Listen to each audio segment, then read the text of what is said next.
Han viran olmuş, günler perişan.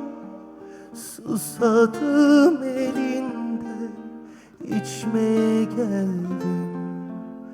Yâre bir sırrım var, açmaya geldim. Ne bir sevda kalmış, ne bülbül hani, yarın bahçesinde açan gül hani. Sırrım alev almış, yanmaya geldim.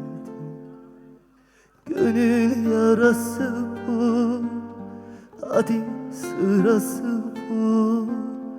Yıkıldım eşiğine, ölmeye geldim. Gönül yarası bu, unut çaresi bu.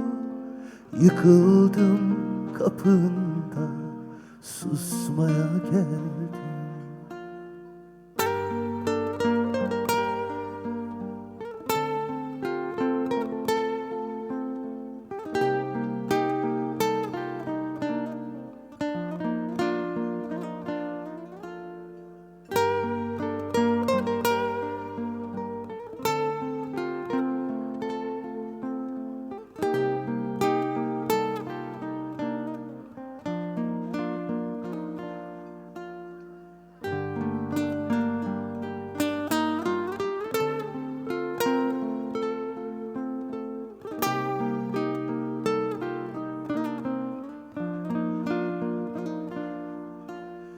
Ben eyvah bilmezdim, eyvahım oldum.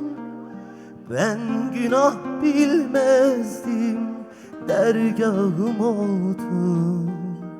Nasıl cehennemsin, yanmaya geldim.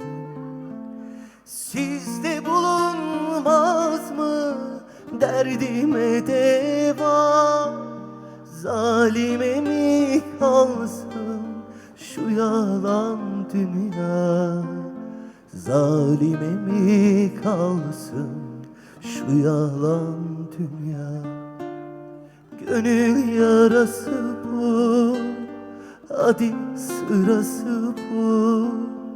Yıkıldım eşiğine, yanmaya geldim.